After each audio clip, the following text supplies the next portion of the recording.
Good morning, ladies and gentlemen. Good morning, Frankfurt. Good morning to all our friends from around the world listening.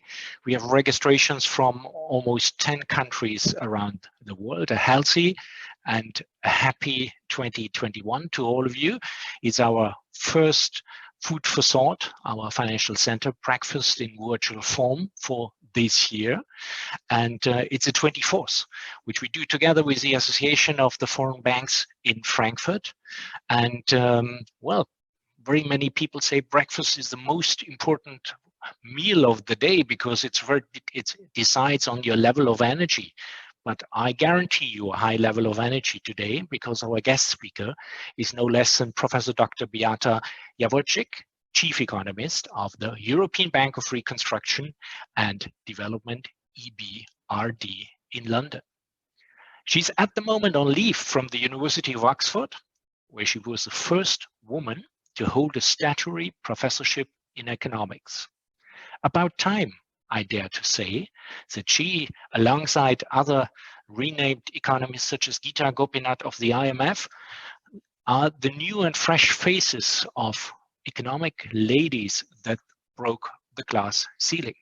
She's also a fellow of All Souls College in Oxford, a member of the Royal Economic Society's Executive Committee and a director of the International Trade Programme at the Centre of Economic Policy Research in London.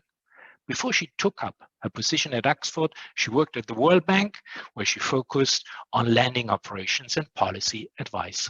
She holds a PhD from economics from the University of Yale and a BA from the University of Rochester. Her topic today couldn't be more timely. The state remains center stage. Why we can expect to see governments playing a more prominent role in the economy and what it means for the private sector. Well, I think it's unoverlookable how important the state has become in the present situation. Sometimes I may say for the better and for the worse. The financial industry has played its part in the solution, certainly triggered by development bank guarantees, and helped the economy stay afloat.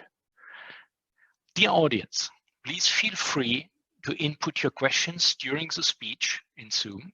I have the privilege to bring it up to Dr. Javorcik, and you may, at the moment, we are open. We are quotable. We're not off the record. And if you share your thoughts or comments on social media platforms, we highly appreciate if you use FMF Digital and the hashtag virtual food for thought. Dr. Javorcik, the stage is yours. Thank you very much for this very kind introduction. Thank you very much for having me. Let me start by saying a few words about the EBRD. We are a multilateral development institution. We work mainly with the private sector. We were established in 1991 to help foster transition in the former communist countries. Since then, we have expanded into South Mediterranean, so we are also active in countries such as Turkey, Morocco, Egypt, or Tunisia. So when I talk about EBRD countries, that's the broad region I mean. So today, it's my pleasure to share with you our latest transition report. It's our annual publication, which presents our thinking on issues that are relevant to our region. This year's report is entitled "The State Strikes Back," and the title is both a statement of fact and a warning. It's a statement of fact because, as you will see shortly, the state has become a much more active player in the financial sector over the past 10 to 15 years. It's a warning because, as we can expect the role of the state to increase in many countries, the fact that state-owned enterprises are not governed very well in many developing countries means that we may expect the playing field being tilted against the private sector. So in that sense, it is a warning. My presentation will focus on 4 themes. I will say a few words about how large the state is in many countries. Then I will talk a bit about state-owned enterprises and state banks. And I will not take a stand on whether they are good, bad, or ugly, but rather I will try to show both the good and the bad things of state ownership in industry and finance. And in the final part of my presentation, I will spend a few minutes on the role of the state in fostering low carbon transition. So that's the plan. Now, if you look at government spending in post-communist countries, that's the red line here, you see that it has been relatively stable over the last few decades at a bit more than 1/3 of GDP. Now, but what makes post-communist countries different is the large role of the state as an employer. Now, in the left-hand side graph, you can see that in the mid-1990s, public sector employment accounted for 45% of all employment. By now, it's about 1/4.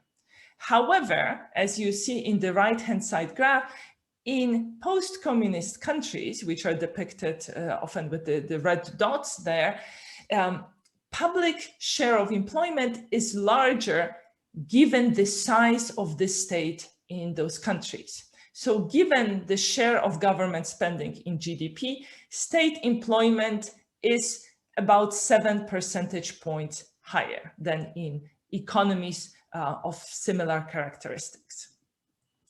Now, as this public share of employment has been declining over the last decade, support for public ownership has been growing. And in this graph, you see the results of the World Values Survey, which asks people around the world, do you support expanding role of the state in firms and in industry? And here we show you the figures for the latest available surveys, as well as surveys from about 20 years ago. And if you look at advanced countries, you see that support for the state playing a greater role in the economy has increased over the last 20 years. In post-communist countries, this support is even greater, and it also has grown over the last 2 decades, and in particular is larger among people who are older, people who were actually adults or young adults at the time when the Berlin Wall fell. If you consider other emerging markets, support for the state is even greater there. It exceeds 50%. If history is any guide, we can expect the pandemic to accelerate this trend and leave us with greater public support for the role of the state in the economy. Academic research shows that previous epidemics have dented public trust in free markets, in democracy. We know that people who became adults during recessions have a much more positive view of public ownership and redistribution. And as you see in the graph, people who experienced during their young adulthood, so during their formative years, 18 to 25, an epidemic, are much more likely to believe that state should play a greater role in the economy. And this difference in perceptions, in beliefs, is on the order of 4 percentage points. So as we emerge from this pandemic, we believe that the generations of current young adults will be left with enhanced belief in the need of the state to be active in the economy. Moreover, on top of this impact on perceptions, during the pandemic, we also have seen unequal economic impacts. And you must have heard a lot about this, but let me just show you here the results of our recent survey that we've done together with IFO Institute. So here we ask people, have you or anybody in your household lost a job as a result of the pandemic? This is the right-hand side graph here. And you can see that people in the lowest income brackets are much more likely to report losing their job. About 20% of them report that themselves or somebody from their household lost a job, as compared to 10% of respondents from the richest income decile. And as you can see, people with elementary education are much more likely to have been hit by job losses than people with college education.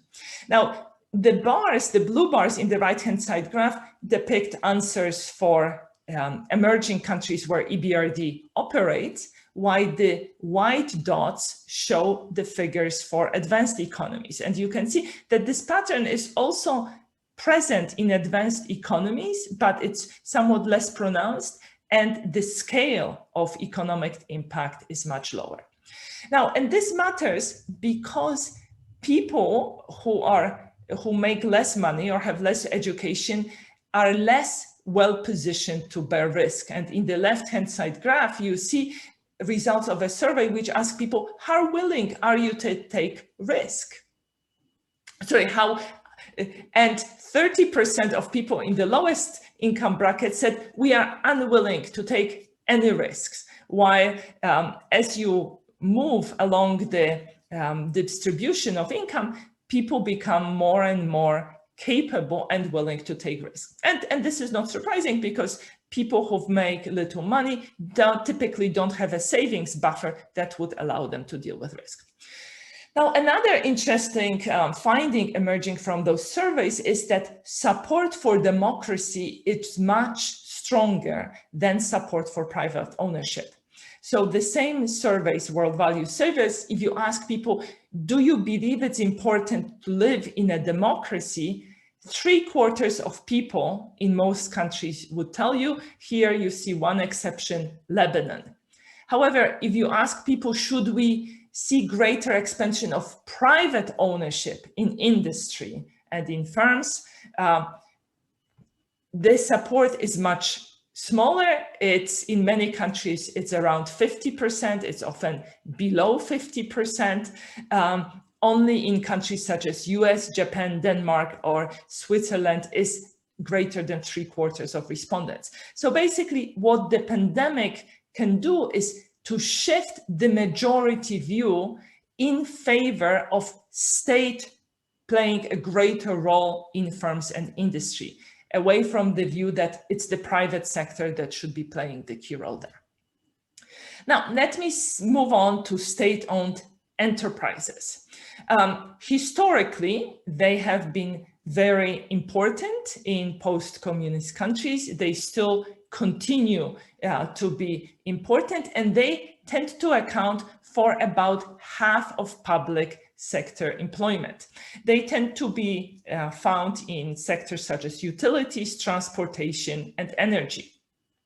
And what's interesting about them is that during big downturns, such as, for instance, the global financial crisis, they are less likely to lay people off. They keep people employed, and in this way, they act as automatic stabilizers. And here you can see that in Belarus, state-owned enterprises account for about half of employment, and Belarus is the country where in our survey, we saw the smallest percentage of respondents saying they lost their job. But of course, the downside of state-owned enterprises is that they are not very efficient and they are not very innovative. Now, in many countries where we operate, state enterprises are present because government capacity, administrative capacity is limited, and therefore outsourcing provision of certain public services to private sector is simply not feasible, because doing so requires quite a bit of sophistication on the public administration side. Now, what we have already observed during the pandemic is governments coming to rescue of struggling enterprises. And here you see a few examples of that, of governments bailing out airlines in quite a few countries. And I expect that as the pandemic continues, we are going to see greater injections of state capital into private enterprises. Governments will be rushing to rescue private firms that are systemically important, or private firms that are large employers. And this may be done either through taking equity stakes or through outright nationalizations. And in advanced economies, this is going to lead to discussions about, will taxpayers receive the value they deserve? In less advanced economies, in emerging markets, this is going to lead to discussions about, is private sector being disadvantaged by the greater presence of state-owned enterprises? And now let me tell you why I think so. Well, as part of our report, we have collected data on regulations that govern state-owned enterprises. So our colleagues from the legal transition team have analyzed the regulations in countries, in 38 countries where we operate, as I said, mostly post-communist countries, but also countries such as Egypt, Morocco, Turkey, Tunisia. And they have compared those regulations against the best practice as stated by the OECD guidelines.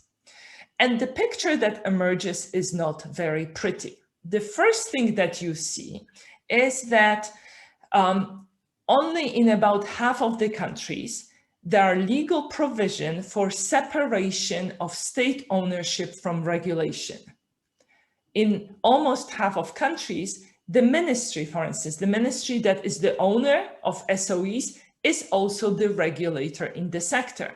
And in about a fifth of countries, it's the state-owned enterprise that serves as a regulator in the sector. Moreover, what you see is that the way SOEs are managed is often deficient. Even though they may have boards which are nominally independent, only less than 20% of countries have nominations to those boards which are based on merit. In most countries, boards don't have very clear responsibilities. They are not responsible for appointing managers. They can't even approve budgets. So very often what you see is that governing state-owned enterprises is an exercise in ticking boxes. It's an exercise in compliance. It's not about strategy. It's not about efficiency. Moreover, because state-owned enterprises are often tasked with providing services, this universal provision of services to the whole country, and because governments want those services to be affordable to everyone, they are forced to provide services below their costs.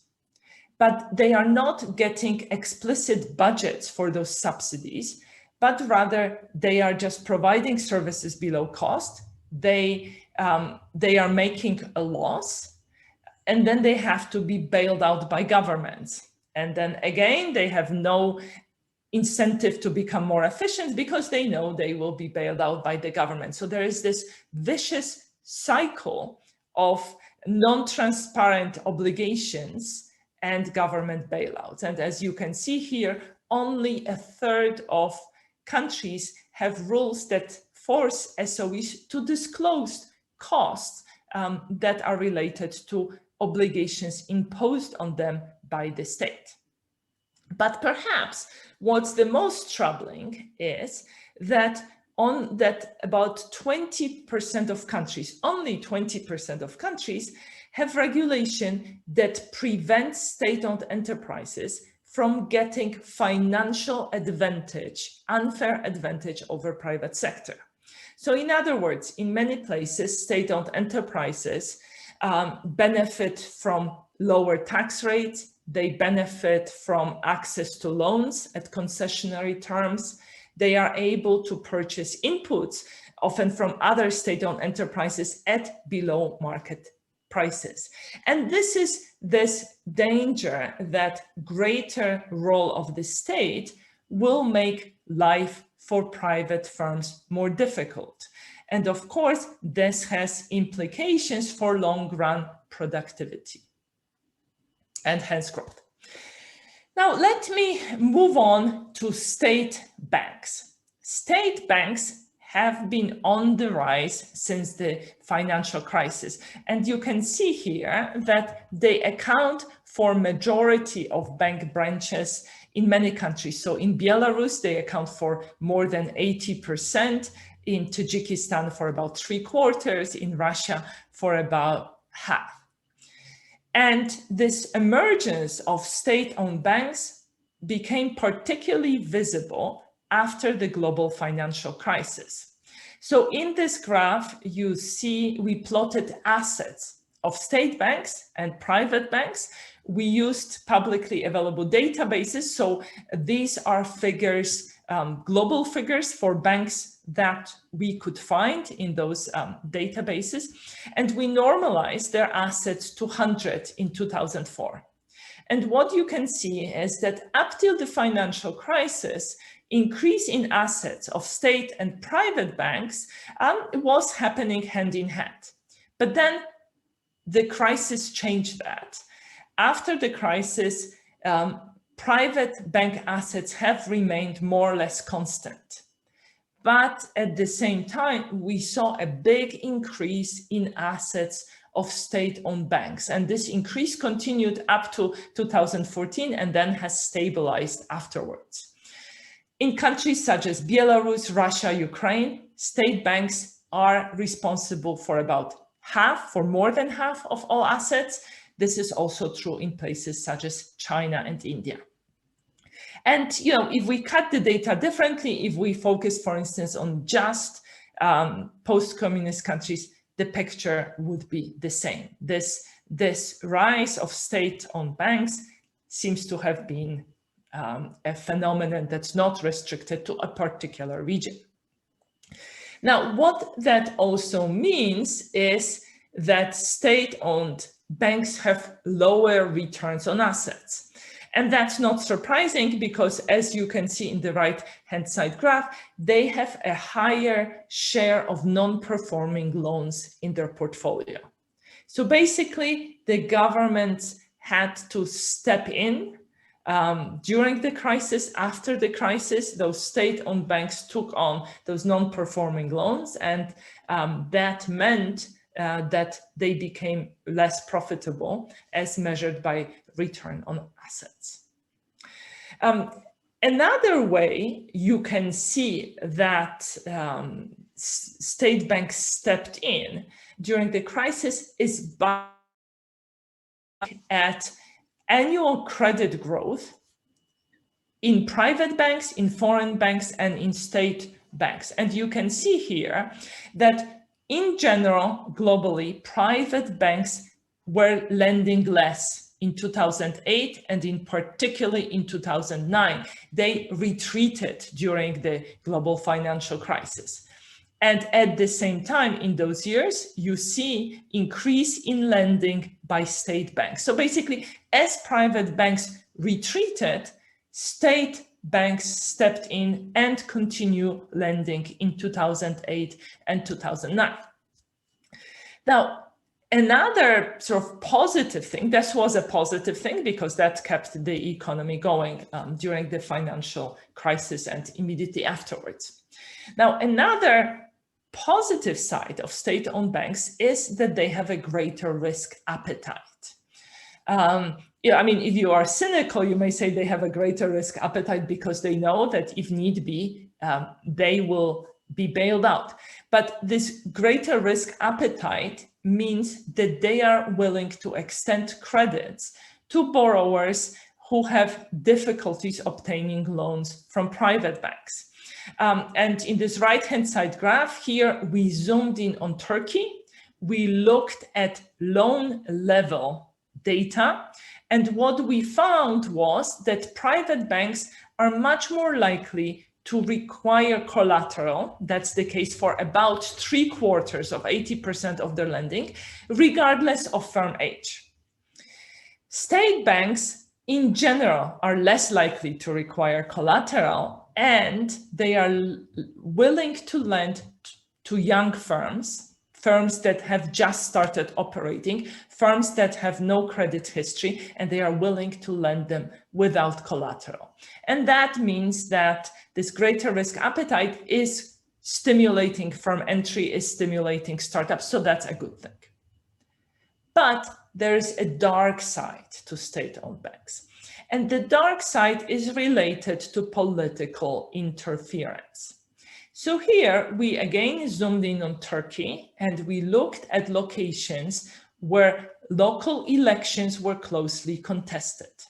And we compared lending by state banks and by private banks. So we focus on so-called excess lending by state banks. And that's essentially the idea here is that private banks, they lend based on commercial motivation. And if state banks behave differently, this differential in lending between state and private banks is driven by other motivations, including political motivations. So if you look at this excess lending by public banks, and you focus on provinces where local authorities are aligned with central government, you see that state banks are pumping credit before elections. Their excess lending is on the order of 20 percentage points. So they are lending much more than private banks a year before elections and in the election year to localities where the mayor is aligned with the central government. However, when you look at provinces where the mayor represents the opposition party, their state banks are withdrawing credit. So essentially, state banks are used by governments to gather political support.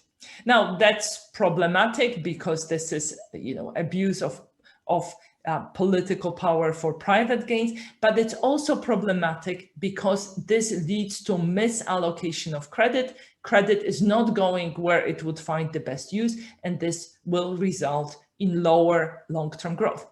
Now note, I've zoomed in here on Turkey, but there is an academic literature that has documented similar lending cycles, electoral lending cycles in countries such Brazil and India, but also in the context of Landesbanken in Germany. So this political interference in state banks is found also in advanced economies.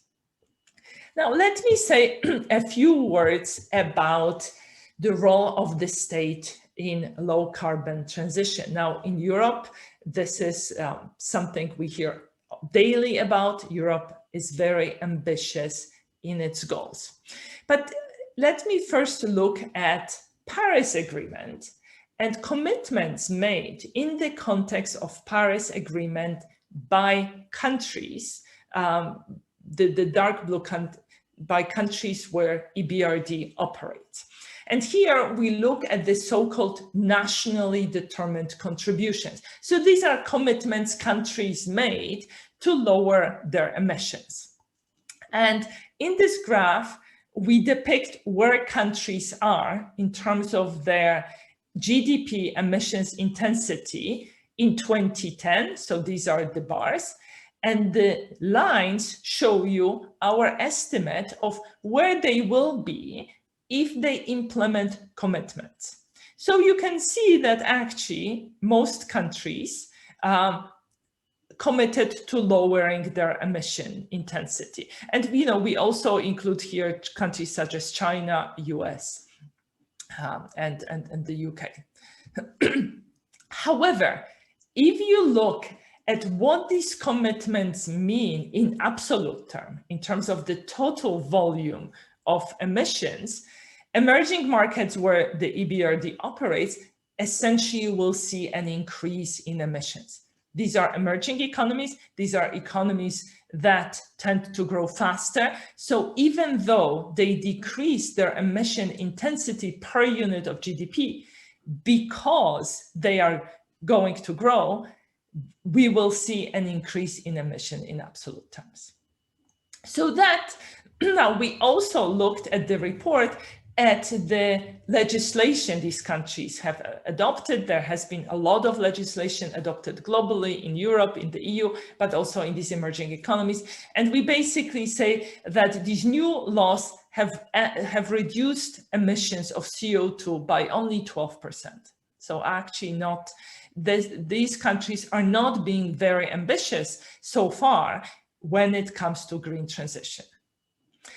Of course, Europe, UK, now with the US, with the new administration, want to be very ambitious. And what that means is high carbon prices.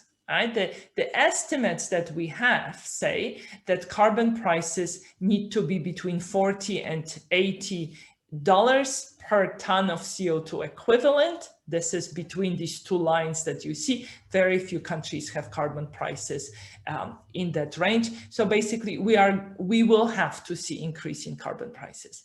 And as we see increase in carbon prices, we will need to worry about carbon leakage, which means that Europe, for instance, would need to have a carbon adjustment tax that would be collected at the border. And that means that exports of many of those economies where we operate, which are currently quite energy intensive, historically, post-communist countries relied heavily on heavy industry, have been very energy intensive, much more so than other emerging countries. These countries will need to go through readjustment if they want to export to Europe. So to conclude, just like in 1990s, many post-communist countries find themselves now at the crossroads. There is an optimistic scenario. There is a possibility that the COVID crisis is going to mobilize governments to use the money they are spending to promote low carbon transition, to lay foundations for future growth, and that this caring hand of the state will guide countries towards net zero future. But there is also a pessimistic scenario, which brings us back to the 1990s, the time where we observed this toxic cocktail of corruption, nepotism, and crooked privatization. There is a real possibility that this grabbing hand of the state will emerge, that increased state presence will lead to greater corruption, to using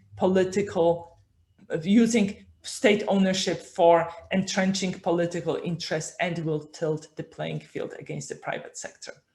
Thank you very much for your attention. If you are interested, do come to our website and read our transition report.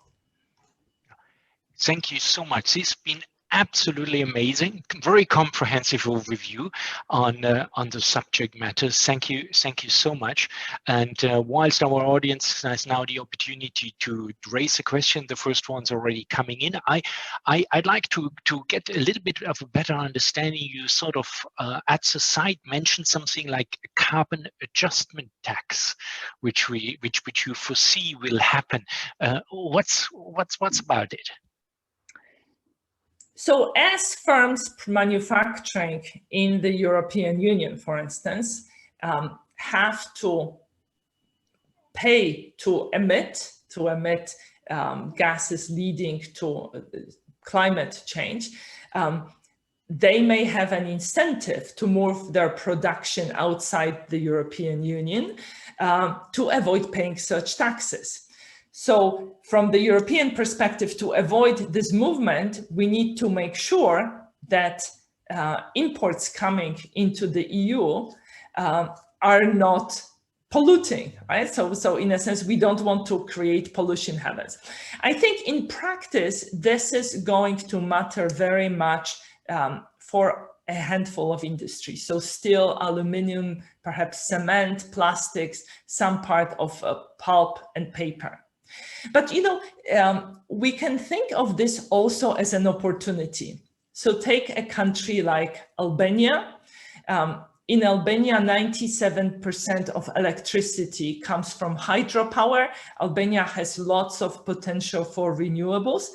It has a free trade agreement with the EU, so it can rebrand itself as a great destination for clean production. And I would hope that we are going to see countries marketing themselves using green energy to build comparative advantage and attract firms to produce in their locations. Very, very interesting perspective on that one. There is one of the questions is about when you see the expansion of the state influence now. Is there a good example also on how it's going to be built back? Eventually, does in that expansion already certain elements have to be included that build back is later possible and successful? So there are lots of things the state can do to build better, right? So in the recovery stage, what you want to do is to spend money on green projects that are also very labor intensive because you want to create jobs. You know, a good example is insulation of buildings, retrofitting buildings. I believe that in Europe, something like half of energy use is used for heating buildings. So, and you know, in many cases, governments don't even have an inventory of all the buildings they own and their energy performance. So there's a lot of scope for doing that for public buildings, for private buildings. As governments give money to firms to, and you know, this is still happening, many countries in Europe are in lockdown, why not oblige them to undergo an energy audit? And you know, maybe the government can even pay for this, because a lot of times firms do not know how much they could save by changing the way they do things. In last year's report, we asked firms in countries where we operate, if you haven't undertaken energy saving investments, why is it? And 2/3 of firms said it's not a priority. So there is a lack of awareness. And then, you know, the other things that governments can and should do is make sure firms have access to credit for green investments and subsidizing R&D in green issues. The next question is, are you monitoring SOE's capital efficiency, as there obviously is political and other ways of interferences? Do you track capital efficiency of state-owned enterprises? So we don't do that. We have no means of doing that because our mandate means that we work mostly with private sector. So about 70% of our lending goes to private sector. We work with state-owned enterprises mostly if they are committed to privatization. So we help through that process. But you know, the question is well posed, because as we can expect to see more public ownership, in a sense, you know, more state-owned enterprises, monitoring their performance is going to be important. And you know, here, all the deficiencies that I mentioned will bite back. So for instance, if the independent board has no power to appoint management, then management simply ignores the board, right? If the board has no power to approve budgets, if the audit committee does not report to the board, then the board doesn't matter. Right? And sometimes it's actually very convenient for governments to have such a setup, because that means that SOEs are used to give jobs to friends, political allies, and they are used to give contracts to friends. So what I believe is very important is so-called commercialization, making the board truly independent, because once politicians cannot use SOEs for personal or political gain, then they lose interest and they let SOEs be, and that's an opportunity to make them more efficient. Very, very interesting, and I can sense you talking from experience here. There is another very interesting question: does EBRD help banks to digitalize, particularly in these times? Is that a specific focus of your projects? So we have we are just starting our new strategic framework, our new strategy for 2021-25, and digitalization is one of our priority themes, along with green issues, green transition, and equality of opportunities. So we have been supporting digitalization, not just in the financial sector, but also helping governments digitalize. And digitalization is important for several reasons. For instance, in the context of governments, if you have electronic procurement, that means that access to information is easier, and greater transparency improves governance. What is quite interesting is that we have observed big increases in digitalization taking place throughout the pandemic sort of spontaneously. So for instance, there is an increase in electronic payments in Egypt, where people were quite hesitant. In many countries where we operate, we did a survey of small and medium enterprises, and about half of them report moving at least some of their sales online. And that's even in places such as Tajikistan or Uzbekistan, where, number of people who shop online is in single digits. So actually the pandemic has been accelerating digitalization very much. And, that's something that we are very ready to support. Yeah, do you also see eventually something like a leapfrog, that in these countries digitalization basically will help them to get on par, and they sort of cut out certain steps in the development of the financial system before, and digitalization basically means more inclusion and in these countries? Do you see that? So I don't think we see it yet, but we hope it will happen, right? If you think about Africa and China, mobile payments are very widely spread. I mean, this is particularly interested in the context of Africa, where, very few people, for instance, used to have bank accounts, and now they moved in many cases directly to digital accounts. So there was this leapfrogging. Why I think in Europe, digital payments, phone payments, and money transferred through phone are much less prevalent, because we've had electronic banking for quite a while. So I would expect that.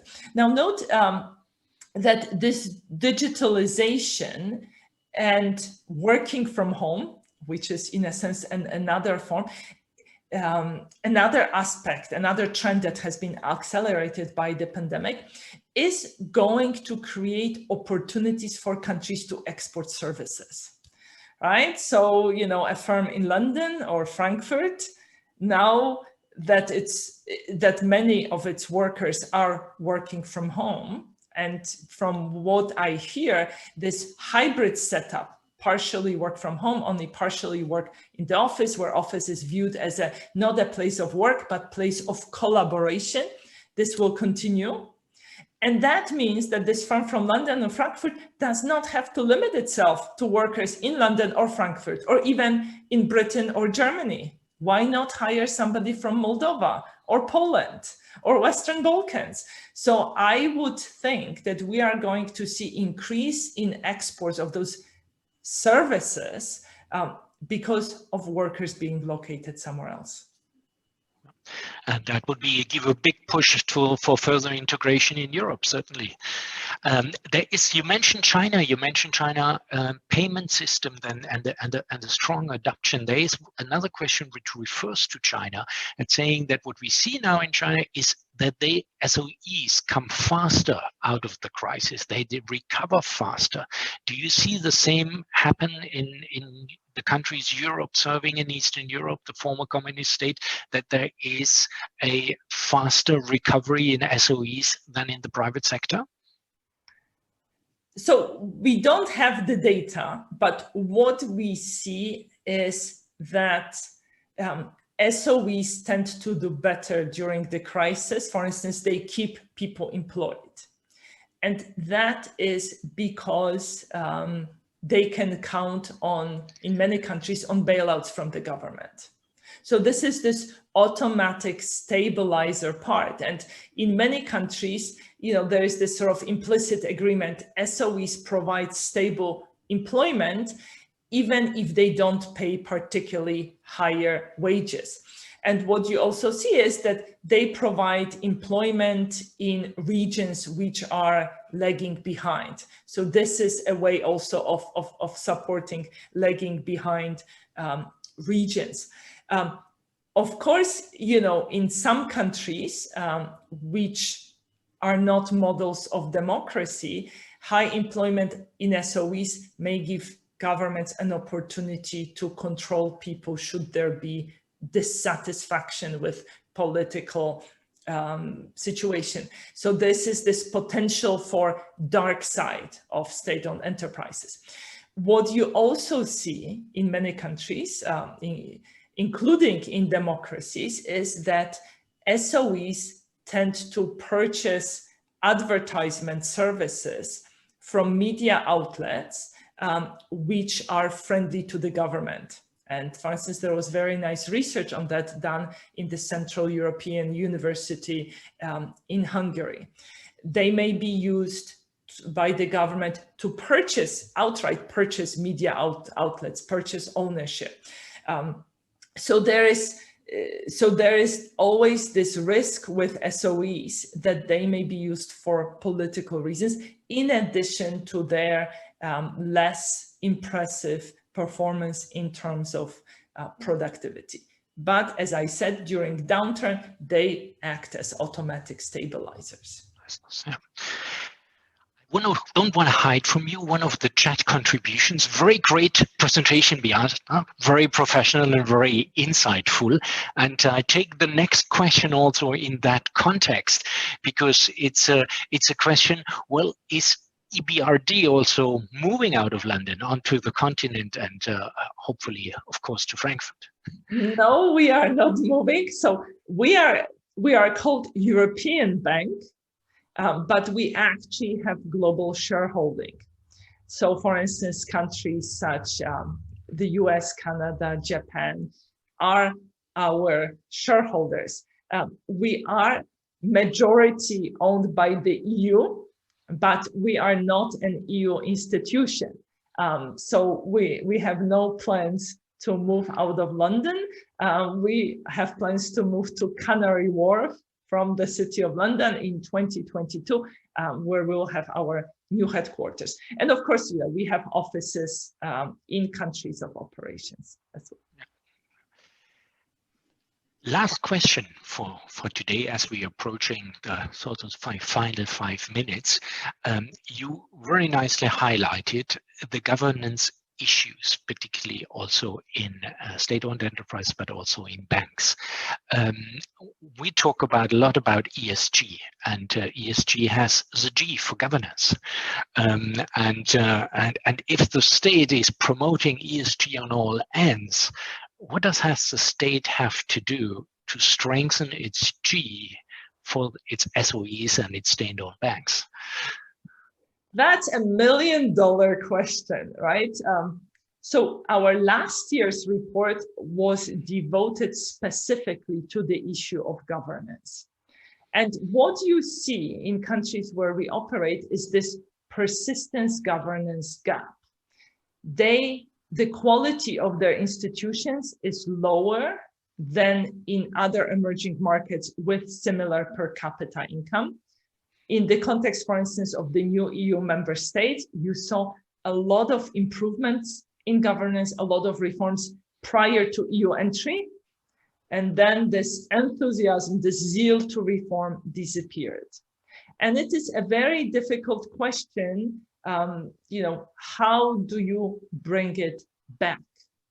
And in that context, the fact that in Europe we have a recovery and resilience framework, where a lot of money will be dispersed, money that will be devoted to a green transition, this is an opportunity to lock in reforms and to use this transition as an anchor, as a sort of guiding principle that would guide structural changes in the economy and hopefully improve performance of enterprises, not just on the green front, but also on the S and G, including governance. And also what I sort of haven't mentioned, but what we discuss in the report is that in many countries, state-owned enterprises are owners or are active in highly polluting industries. They are owners of stranded assets. So think about coal. So this is, given that they are already there, this is an opportunity for government to use SOEs to wind down those activities while taking care of workers, either through retraining, through pension, and so on. Excellent. I think it became very clear today that EBRD and yourself have their work cut out when state ownership increases in the next coming years after the pandemic, and to help them move back the way of efficiency of private ownership, but at the very same time maintain the clear, very strong positive aspects of that state ownership, particularly in this given situation as stabilizers. So it's a very fine line to walk, and we thank you very much. Wish you all the best to maintain that fine line and keep up your work. Thanks for coming today. Thank you very much for having me, for listening to me, and thank you to all of you for participating and for questions. Bye-bye, everybody. Bye.